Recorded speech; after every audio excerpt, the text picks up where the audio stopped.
जय हिंद बच्चों। मैं आशा करता हूँ कि आप सभी अच्छे होंगे, स्वस्थ होंगे, घर पर होंगे और सुरक्षित होंगे।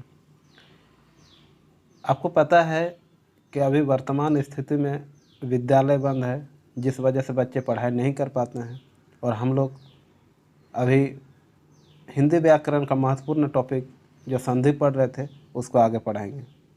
तो उसको आगे पढ़ने से पहले आपसे मेरा अनुरोध रहेगा कि अगर आप घर में हैं तो घर का सारा काम करते हुए आप पढ़ाई लिखाई में अपना ध्यान दें, पढ़ाई लिखाई को जारी रखें, ताकि आने वाला हर एग्ज़ाम में आप पास हो सकें, उत्तीर्ण हो सकें। तो समय को न गंवाते हुए हम लोग चर्चा करेंगे आज संधि के बारे में।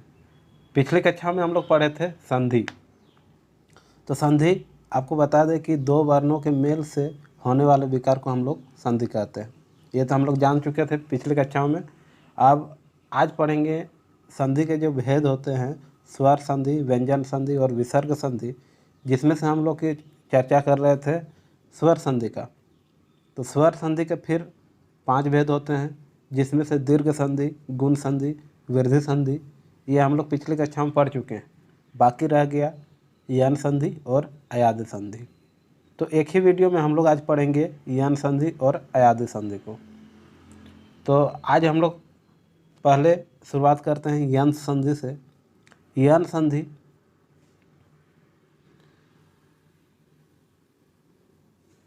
यन संधि देखिए, यहाँ नियम बताया गया है कि यदि हर्षी या दीर्घी, हर्षऊ, दीर्घऊ और री के बाद कोई भिन्न स्वर आए तो हर्षई के स्थान पर और दीर्घई में अ जोड़ने पर यू हो जाता है और हर्षऊ और दीर्घऊ का अ जोड़ने पर व हो जाता है और रे का क्या हो जाता है, र हो जाता है। जैसे कुछ उदाहरण के माध्यम से जानेंगे।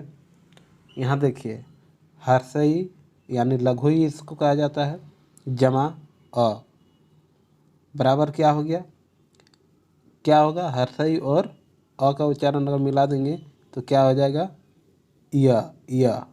ठीक है। यदि प्लस अपि, यद्यपि। हमेशा कहीं भी अगर आपको ऐसा शब्द दिखाई दे जिसमें आधा त रहे, आधा व रहे, आधा य रहे, आधा वर्ण वाले अक्षर, आधा अक्षर वाले शब्दों में जहाँ पर रहेगा वो क्या होगा, यन संधि। देखिए यहाँ पर कुछ उदाहरण है। यद्यपि, इसमें भी आधा है। अत्यावश्यक, इसमें भी आधा है। अत्युत्तम, इसमें भी आधा है। अत्युष्म, इसमें भी आधा है। अन्वय, इसमें भी आधा है। मध्वालय, इसमें भी आधा है। इस प्रकार का अगर शब्द मिल गया कहीं भी तो समझ लेना है यन संधि है। आइए इसको विस्तार से जानते हैं। हर्षी यानी लघुई प्लस अ, लघुई जमा अ, क्या हो गया, य। ठीक है। तो यद्यपि, यदि जोड़ अपि, यद्यपि बना। हर्षी यानी लघुई प्लस आ, है ना। तो इसमें क्या होगा, या। देखिए इसमें यदि में अगर देख रहे हैं आप ऊपर में, देखिए यदि में अगर वर्ण विच्छेद करेंगे तो य, फिर अ, तो य में हलंत और अ जोड़ द, फिर हलंत और इसमें हर्षी है। हर्षी यानी लघुई है। ये लघुई जोड़ या जमा अपि। तो प्रथम शब्द का अंतिम वर्ण क्या आया, हर्षी, और द्वितीय शब्द यानी दूसरा शब्द का प्रथम वर्ण क्या आया, अ बना। ई और अ का मेल से क्या होगा, य बन गया। इसलिए यदि जोड़ अपि बराबर क्या हो गया, यद्यपि। उसके बाद हर्षी प्लस आ, हर्षी मतलब लघु ई प्लस आ बराबर क्या हुआ, अति जोड़ आवश्यक। अति में क्या है, देखिए अति, अ त में हलंत फिर हर्षी, है ना, जोड़ आवश्यक। अति का अंतिम वर्ण क्या है, हर्षई, और आवश्यक का प्रथम वर्ण क्या है, आ। ई और आ का मिल से क्या हुआ, या, है ना। अत्यावश्यक बराबर क्या हो गया, अत्यावश्यक। उसमें देखिए उच्चारण करते जाइए, आप पढ़िए मेरे साथ साथ और खुद भी उच्चारण कीजिए, तभी समझ में आएगा। उसके बाद तीसरा नंबर में देखिए ई धन उ, इसमें क्या होगा अति, अति में देखिए अभी देखे थे। उसके बाद धन उक्तम, इसमें भी अति में अंतिम वर्ण क्या है छोटा ई, जोड़ क्या है उक्तम, उक्तम में छोटा ऊ है ना, तो अत्युक्तम ई ऊ का उच्चारण आ गया है कि नहीं। इसके बाद देखिए इस प्रकार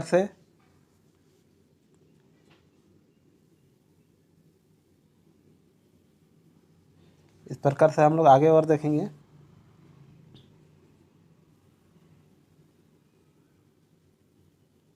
हर्षई यानी लघुई धन दीर्घऊ, इसमें भी अति में अंतिम वर्ण हर्षई जोड़ उष्म दीर्घऊ, अति उष्म बना है ना, अति जोड़ उष्मा, अति मतलब अधिक और उष्म मतलब उष्मा, अधिक उष्मा अति उष्मा।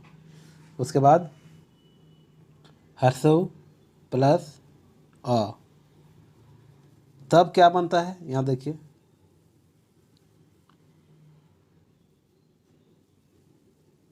यहाँ देखिए हर्षऊ और दीर्घऊ का क्या बन जाता है वह बन जाता है। इसमें दिखाया गया ऊपर में देखिए नियम में हर्षई या दीर्घई का क्या बन जाता है, या हर्षई और दीर्घई का यू बन जाता है, हर्षऊ और दीर्घऊ का क्या बन जाता है वह बन जाता है। ठीक है, तो इसमें वह बन गया। उसके बाद अन्वय, अन्वय में देखिए अनु जोड़ आय, अनु, अनु में अंतिम वर्ण क्या है उ है और प्रथम वर्ण क्या है अय में अ है। संधि विच्छेद करके आपको शब्दों को देखना पड़ेगा तभी समझ में आएगा कि अंतिम वर्ण क्या है और प्रथम वर्ण क्या है। मधुआलय मधु जोड़ आलय, मधु में देखिए अंतिम वर्ण हर्षऊ और आलय में प्रथम वर्ण क्या है आ है। इसी प्रकार गुरु ओदन, गुरुओदन है ना, गुरु में हर्षऊ और ओदन में ओ। इस प्रकार जहाँ भी शब्द मिलेगा आपको समझ लेना है यम संधि है। तो यम संधि इतना ही था, ज़्यादा कठिन नहीं है। अब आगे हम लोग पढ़ेंगे यम संधि का थोड़ा और दो उदाहरण ले लेते हैं। देखिए यहाँ पर दिखाया गया था हर्षऊ और दीर्घऊ का वह हो जाता है और री का र हो जाता है, री से क्या बन जाता है र। तो देखते हैं हर्षऊ के साथ औ मिलने पर क्या हो जाता है, इसमें भी औ हो जाता है ना, यानी गुरु में अंतिम वर्ण हर्षऊ और औदार्य मतलब गुरुवारदार्य, गुरुवारदार्य, गुरुवारदार्य लिखा हुआ है। इसमें उच्चारण थोड़ा बार बार बोलने पर ही उच्चारण इसका शुद्ध होगा। उसके बाद री और आ का मिल से देखिए पित्रादेश, अगर इसका संधि विच्छेद करेंगे तो पितृ जोड़ आदेश, तो पितृ में री आया, पितृ का अगर अंतिम वर्ण देखेंगे तो री आएगा और पितृ आएगा और क्या होगा इसमें आदेश, आदेश में अंतिम वर्ण क्या है प्रथम वर्ण आदेश का आ और पितृ का अंतिम वर्ण री, तो री और आ पित्रा बन गया है ना। उसके बाद आगे चलते हैं अयादि संधि में। अयादि संधि ध्यान देना है नियम में, यदि ए ऐ ओ आव के बाद ए या ऐ ओ या आव के बाद कोई भिन्न स्वर आए तो, मतलब ए ऐ ओ आव के बाद कोई भी भिन्न स्वर अगर आए तो ए का ऐ हो जाएगा और ऐ का आय हो जाएगा, ओ का आव हो जाएगा और आव का आव हो जाता है। जैसे ने में देखिए न जोड़ ए, न दो वर्णों को मेल से बना है, न में हलंत जोड़ ए, कैसा ए छोटा ए, धन अन नयन, ए के स्थान पर क्या आया देखिए ए का ऐ बन जाता है, ए का ऐ बन जाता है तब न होता है नयन, नयन का संधि विच्छेद करने पर ने जोड़ अन हो जाता है। इस प्रकार नयन का अर्थ होता है आँख या नेत्र, है ना। उसके बाद देखिए चे का क्या होता है, चयन का क्या होता है। चयन मतलब किसी भी चीज़ का चयन करना। चयन मतलब देखिए चे का अगर हम लोग संधि विच्छेद करेंगे चयन का, तो चे जोड़ अयन होगा, सॉरी चे जोड़ अन होगा। तो चे जोड़ अन, तो चे में देखिए एकार आया, ए यानी छोटा ए जोड़ अन, ए और अ से क्या मिला, आई बना। इसी तरह शयन में से जोड़ अन, तो से के बाद क्या होगा, इसमें ए आया, स जोड़ ए, दोनों को मिला देने से क्या होता है से। इस प्रकार अन, अन में प्रथम वर्ण क्या है अ, से में अंतिम वर्ण ए और अन में प्रथम वर्ण अ, तो ए और अ का मिलाने से क्या हो जाएगा आई।